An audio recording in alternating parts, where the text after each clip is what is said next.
আয়েশা, বিয়ের আগে তোরে কিন্তু আমি 3বার স্বপ্নে দেখছিলাম। বড্ড খুশি হয়ে গেলেন আয়েশা। এরপরে বললেন, 3বার স্বপ্ন দেখার পরে তোমার ব্যাপারে মনের মধ্যে কেমন কেমন যেন ভালো লাগে।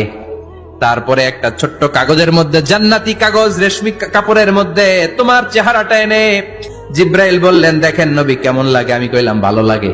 কার মেয়ে? আপনার বন্ধু আবু বকরের মেয়ে। বিয়ে করবেন নাকি? বিষ্ণু বললেন, ও জিব্রাইল, তুমি যদি ঘটক হও, আল্লাহ যদি হয় কাজী, আমি মোহাম্মদ বিয়েতে রাজি।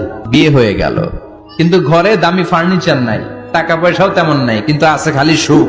এত ভালোবাসতেন মা আয়েশাকে। মা আয়েশা গ্লাসের যেই জায়গা দিয়ে পানি খেতেন, বিশ্বনবী ওই জায়গায় মুখ লাগিয়ে পানি খেত।